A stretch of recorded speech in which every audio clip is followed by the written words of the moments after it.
ان لوگوں کو ملے گی جو تمام صفات کے جامع خدا پر یقین رکھتے ہوں اور اس کی عبادت کرنے والے ہوں۔ بس یہ ذمہ داری ہے آج ہر ایک احمدی کی، جسے سمجھنا ہر ایک احمدی کے لیے انتہائی ضروری ہے۔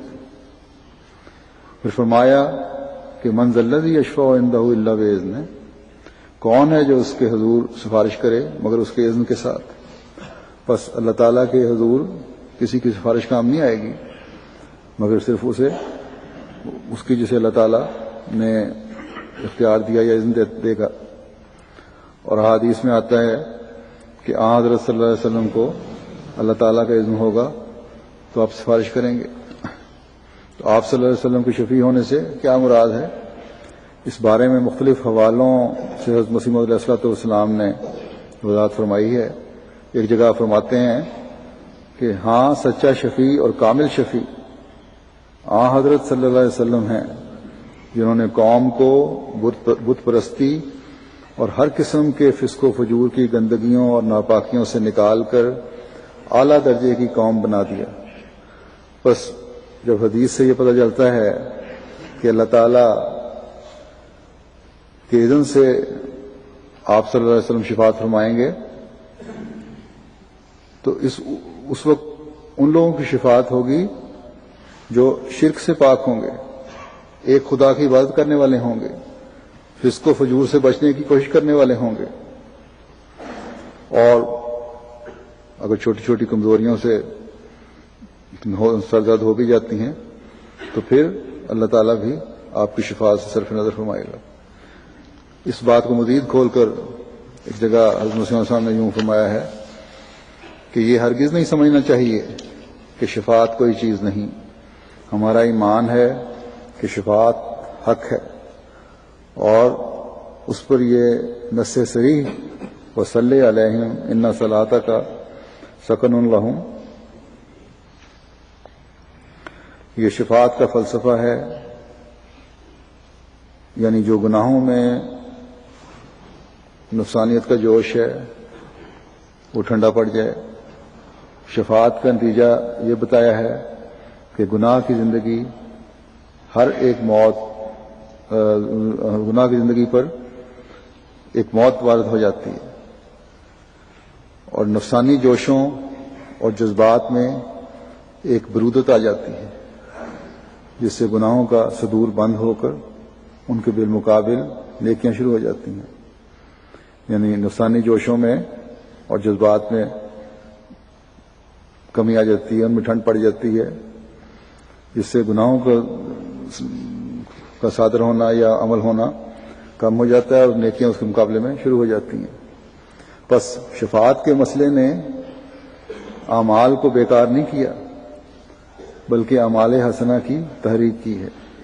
آپ فرماتے ہیں بس شفاعت کے مسئلے نے اعمال کو بیکار نہیں کیا بلکہ اعمال حسنہ کی تحریک کی ہے۔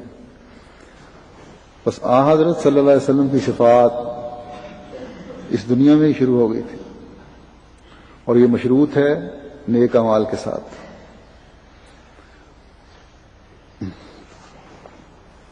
نہ کہ اس کا مقابلہ کیا جا سکتا ہے کسی کفارے سے۔ کفارہ کے فلسفے میں گناہوں میں دلیری پیدا ہوتی ہے، اور شفاعت کے فلسفے میں نیک اعمال کی طرف اور خدا کو ماننے اور اس کے احکامات پر عمل کرنے کی طرف توجہ پیدا ہوتی ہے۔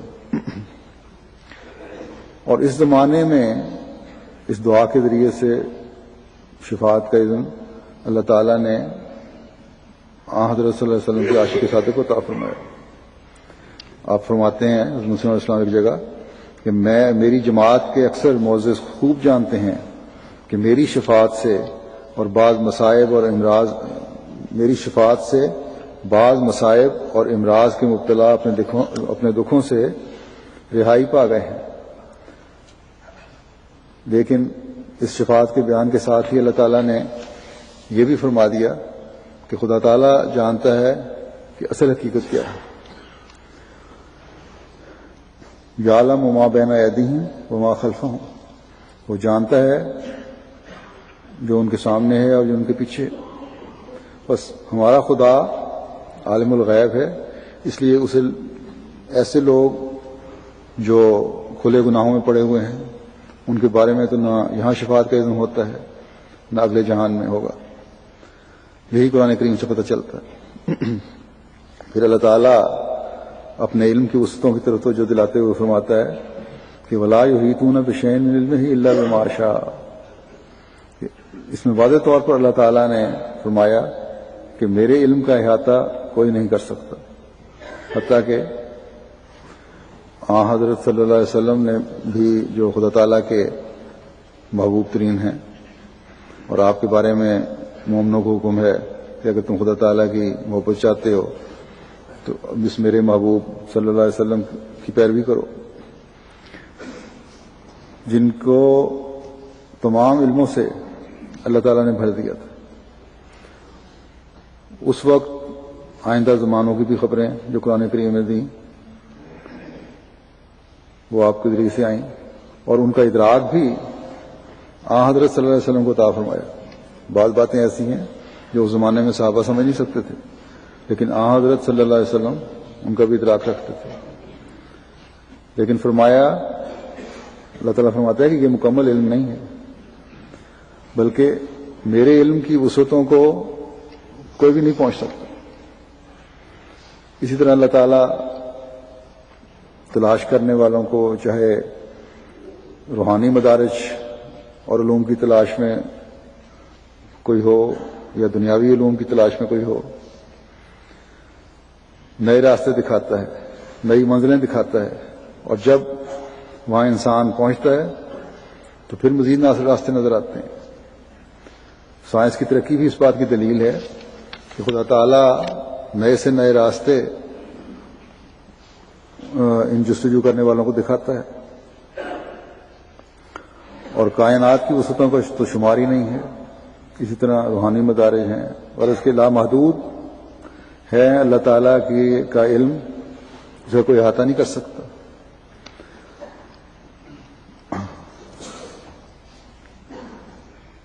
اور نہ صرف خدا تعالیٰ کی ہستی کا احاطہ نہیں ہو سکتا، بلکہ اس کائنات کی پیدائش کا بھی احاطہ نہیں کیا جا سکتا. خدا ہی ہے جب چاہتا ہے کچھ راز جو ہیں انسانوں پر ظاہر فرما دیتا ہے یا کچھ علم دے دیتا ہے، اور یہ بات پھر انسان کو اللہ تعالیٰ کی طرف پھیرنے والا بنانے والی ہونی چاہیے، جو تمام صفات کا جامع اور لامحدود ہے.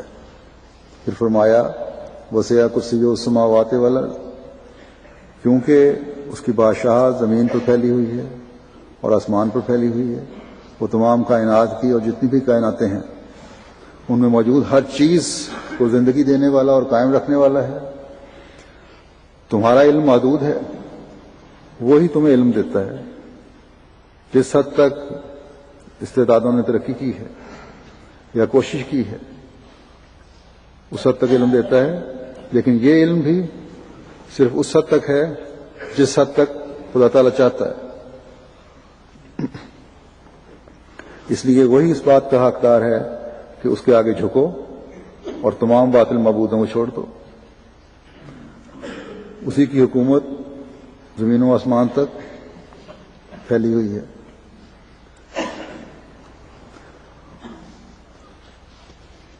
اور نہ صرف پھیلی ہوئی ہے بلکہ اس نے اس کی حفاظت بھی اپنے ذمہ لی ہوئی ہے، اور اس سے وہ تھکتا بھی نہیں.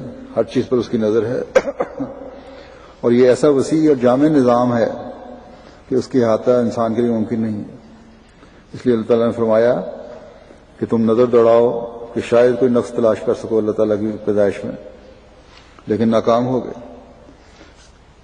تو نظر واپس آ جائے گی، پھر نظر دوڑاؤ، پھر وہ تھکی ہوئی واپس آ جائے گی.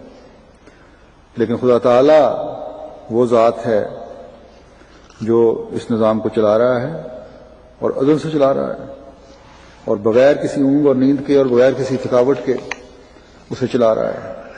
بس کیا یہ باتیں تمہیں اس طرح توجہ نہیں دلاتی کہ اس وسعتوں والے خدا کے سامنے اپنی گردنیں جھکا دو اور سرکشی میں نہ بڑھو.